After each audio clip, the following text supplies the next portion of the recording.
Travis Kelce's entrance at Arrowhead Stadium that Sunday was more than just a player clocking in for another workday. It was a ritual. The air outside was sharp with winter, and fans were bundled in red, their voices forming a low, anticipatory hum that pulsed through the concrete and steel. Inside, the world changed completely. The tunnel's yellow light threw long shadows, making every step and handshake seem more dramatic, almost cinematic. The stadium's arteries buzzed with movement, sound techs threading cables, camera crews setting up, the equipment manager hauling gear with the practiced precision of a pit crew. Kelce paused at the door, palmed the Chiefs' logo, and exhaled deeply. Nobody ever talked about these little rituals, but everyone had them. Some guys wore the same socks on game day, others followed strict playlists. For Kelce, touching that logo was like flipping a switch from regular guy to gladiator. The moment he walked in, the energy shifted. The locker room was a world unto itself, a private sanctuary where time behaved strangely. Some players joked to keep nerves at bay, others cocooned themselves in headphones, eyes closed, bodies swaying in silent rhythm. The air was thick with the scent of liniment, fresh jerseys, and anticipation. Kelce's locker was immaculate, his helmet gleaming under precise LED lights, his jersey folded like a sacred garment. He pulled out his wristband, the one Taylor Swift had given him, and strapped it on with a care that bordered on reverence. People often talked about athletes as warriors, but few understood how much of the battle was psychological.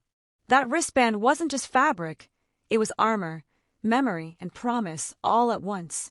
Mahomes entered moments later, his presence impossible to ignore. He moved with the quiet authority of someone who knew exactly how much weight he carried. His coffee steamed in the cold air, his gaze never wavered as he addressed the receivers. Every word out of his mouth was calculated not just to inform, but to inspire. He talked about the Texans' red zone defense, about tempo, about exploiting mismatches.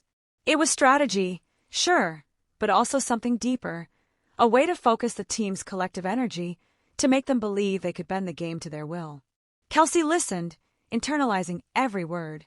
He knew the Texans would try to double-team him, maybe even triple if he started hot. That kind of attention could rattle some players, but not Kelce. He thrived on it, using it as a way to draw defenders and open up lanes for his teammates. Pressure didn't break him, it forged him. Across the room, Chris Jones was rallying the defense with a different kind of energy. Where Mahomes was measured, Jones was explosive, his laughter booming, his words heavy with promise. "Arrowhead's going to blow up for us," he roared, and you could feel the temperature in the room rise a notch. The rookies grinned nervously, the veterans nodded in agreement, each one feeding off the energy. Pre-game wasn't just about preparing bodies. It was about sharpening minds, syncing heartbeats, and forging the kind of unity that could withstand anything the Texans might throw at them. Outside, the crowd noise seeped in, muffled but insistent, a reminder that the world was waiting. In the quiet moments before kickoff, Kelce let himself think about the journey that had brought him here. The early years, when he was just trying to make a name for himself. The setbacks, the injuries, the doubts that crept in during sleepless nights. He remembered watching old footage of Chiefs legends on the very walls that now surrounded him, wondering if he'd ever be worthy of that kind of legacy. And now, here he was, a pillar of the team, his name echoing through highlight reels and headlines. But legacy wasn't something you inherited. It was something you built, brick by brick, game by game. The locker room grew quieter as game time approached. The playlist shifted to a more intense beat, the kind that made hearts race and hands tremble with adrenaline. Last-minute checks, laces tightened, gloves adjusted, visors wiped clean. Coaches walked the aisles, offering encouragement or last-second advice. No matter how many games you played, this moment before stepping onto the field always felt like the edge of a cliff. You could never fully predict what would happen, and that was a thrill. When the call came to line up in the tunnel, a hush fell over the team. The only sounds were the muffled thump of shoes on concrete and the far-off roar of the crowd, swelling as the players approached. Kelce found his place in the line, right behind Mahomes, and felt a surge of electricity run through him.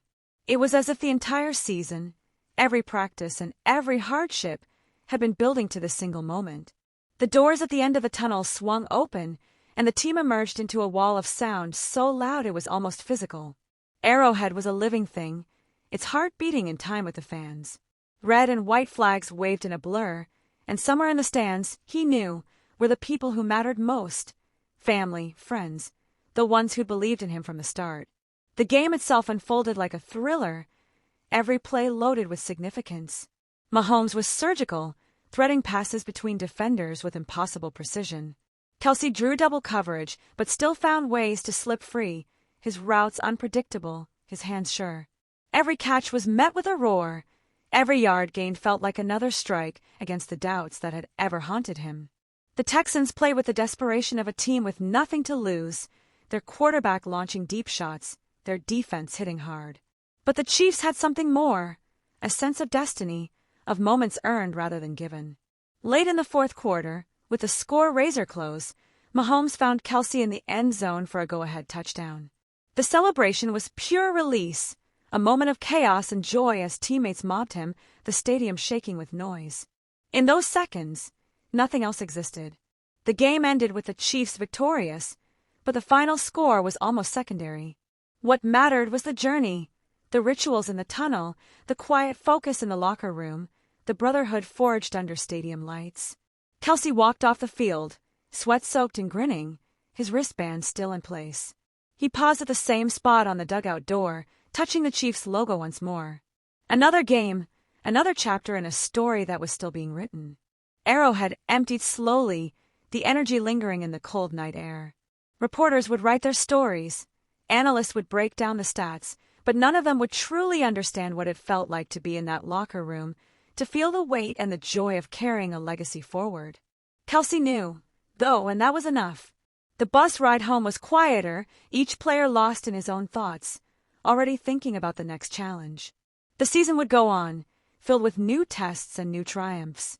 But for one night, under the lights of Arrowhead, the Chiefs had reminded everyone why football is much more than a game. It's a story of resilience, of trust, of moments that pass in the blink of an eye but linger for a lifetime. And at the center of it all was Kelce, a player who understood that greatness isn't just about what you do when the cameras are on, but how you prepare, how you lead, and how you rise when the pressure is highest. As the city slept, the echoes of victory faded, but the promise of more to come stayed alive, burning quietly, waiting for the next kickoff.